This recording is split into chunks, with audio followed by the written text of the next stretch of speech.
आज जो हम लोग टॉपिक डिस्कशन करने जा रहे हैं उस टॉपिक का नाम है एन इंसुलेटेड कंडक्टर। तो हम सबसे पहले कंडक्टर की प्रॉपर्टीज को जानें। यदि किसी भी मेथड से, वो फ्रिक्शन का मेथड हो या अनदर कोई भी मेथड हो, यदि आप चार्ज किसी कंडक्टर पे डंप करते हैं तो सारा का सारा चार्ज उसके आउटर सरफेस पे लाई करने लगता है। अंदर इलेक्ट्रिक फील्ड जीरो हो जाता है, exterior electric field perpendicular to the surface हो जाता है। तो आज जो हम लोग डिस्कशन करने जा रहे हैं उस टॉपिक का नाम है एन इंसुलेटेड कंडक्टर। इंसुलेटर हम इस यहाँ पे जो शब्द यूज कर रहे हैं कि हम उसको एक इंसुलेटेड स्टैंड पे रखें कि चार्ज को कंडक्टर पे हम टिका पाए। तो समझिए कि आपके पास एक स्फेरिकल कंडक्टर है, ये आपके पास एक स्फेरिकल कंडक्टर है, किसी भी मेथड से आपने इस पे चार्ज डंप किया है तो सारा का सारा चार्ज जो होता है वो इसके आउटर सरफेस पे लाई करने लगता है। जैसे ही हम चार्ज डंप करते हैं तो चार्ज में स्लाइट मोशन होता है और चार्ज रीडिस्ट्रीब्यूट हो जाती हैं। एक बार वो रीडिस्ट्रीब्यूशन का केस खत्म हो गया तो अंदर इलेक्ट्रिक फील्ड कंडक्टर के क्या हो जाता है, वो जीरो हो जाता है। यदि कंडक्टर के अंदर इलेक्ट्रिक फील्ड जीरो हो गया, इसका मतलब हो गया यह इलेक्ट्रोस्टैटिक इक्विलिब्रियम में आ गया।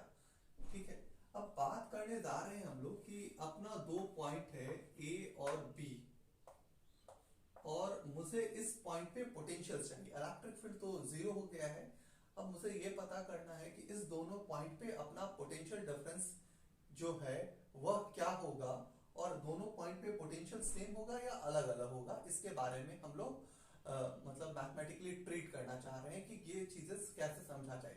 तो मुझे पता है कि पोटेंशियल का फॉर्मूला होता है V equal to minus E dot dl। Clear है? अब हम ये लिखते हैं कि ये जो पोटेंशियल है इसका मतलब potential B higher potential minus lower potential. यदि हम इलेक्ट्रिक फील्ड यहाँ पे सब्स्टिट्यूट करते हैं तो पूरा टर्म जीरो हो जाएगा, तो ये पूरा टर्म जीरो हो गया। तो potential B equal to potential A। इसका मतलब ये हुआ कि हर एक पॉइंट पे आपका पोटेंशियल सेम रहेगा। ठीक है, तो यदि आप एक चीज और ऐड करें इसके अंदर, अंडर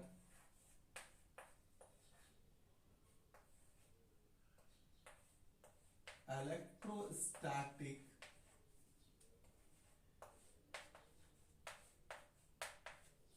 इक्विलिब्रियम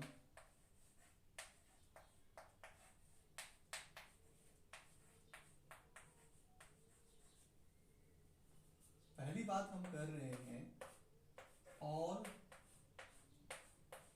पॉइंट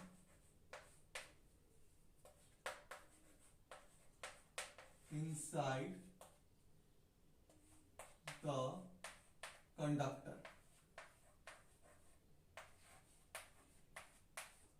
तो कंक्लूजन क्या निकला है? कंक्लूजन निकला कि हर एक पॉइंट पे आपका पोटेंशियल क्या होगा, सेम पोटेंशियल होगा। मतलब कि कंक्लूजन है सेम पोटेंशियल। ठीक है, दूसरा पॉइंट ऐसा चूज करते हैं कि हम सरफेस पे जाके काम करते हैं कि इस दोनों पॉइंट पे अब क्या पोटेंशियल होगा, इसके बारे में सोचते हैं। तो बात करेंगे दूसरा पॉइंट कौन सा है, तो ऑल पॉइंट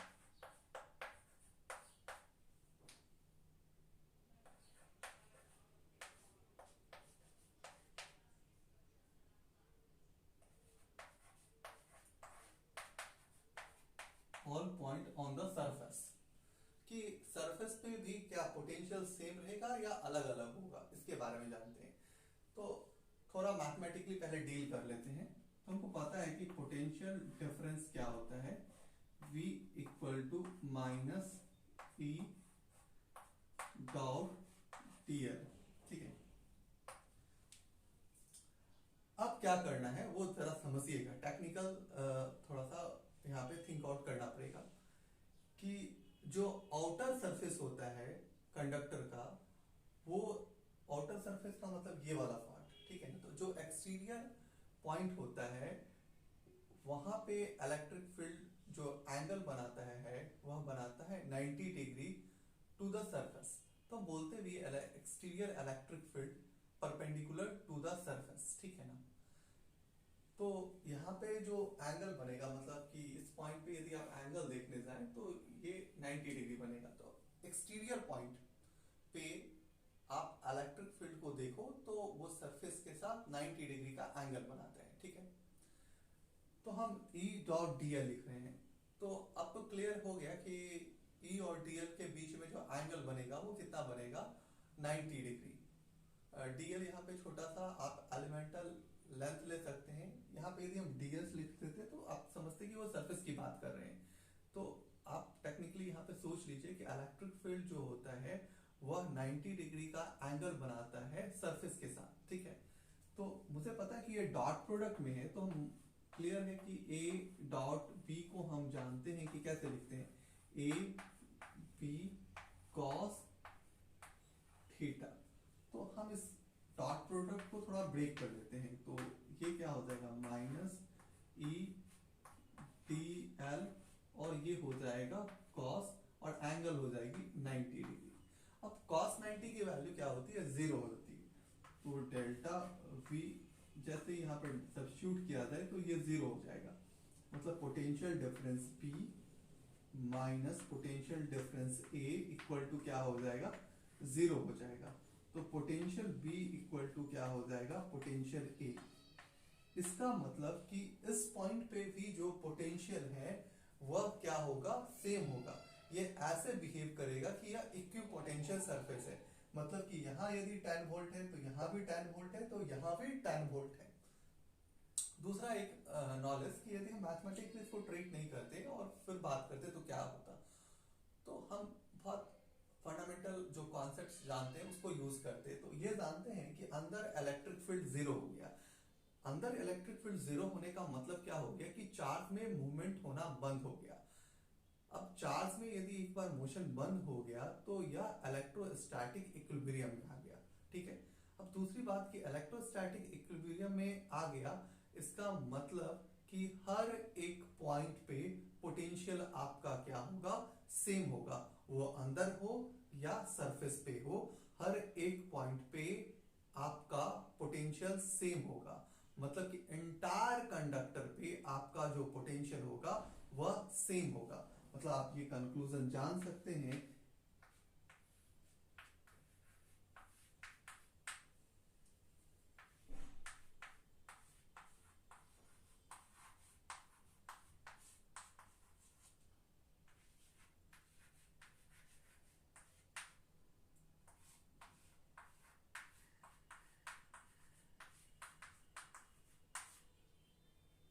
तो आप ये भी बोल सकते हो कि इंटायर कंडक्टर पे सेम पोटेंशियल हो जाएगा। मतलब पूरा का पूरा कंडक्टर पे जो पोटेंशियल अंदर होगा जो बाहर होगा वो सेम हो जाएगा।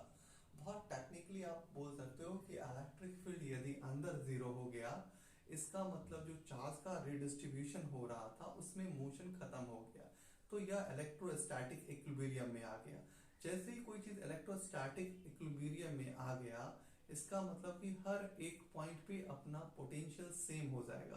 क्योंकि इलेक्ट्रिक फील्ड 0 हो गया, अंदर 0 हो गया, तो हर एक पॉइंट पे अपना पोटेंशियल 0 हो जाएगा। तो अंदर हर एक पॉइंट पे पोटेंशियल आपका क्या हो जाएगा, पोटेंशियल डिफरेंस 0 हो जाएगा, ठीक है। हर एक पॉइंट पे पोटेंशियल डिफरेंस 0 होगा, मतलब कि हर एक पॉइंट पे पोटेंशियल आपका सेम हो जाएगा। अब जरा बाहर जाके देखें तो बाहर में भी ये थ्योरी आप अप्लाई कीजिए कि अंदर इलेक्ट्रिक फील्ड 0 है, ठीक है। अंदर इलेक्ट्रिक फील्ड 0 है तो यह इलेक्ट्रोस्टैटिक इक्विलिब्रियम का केस हो गया।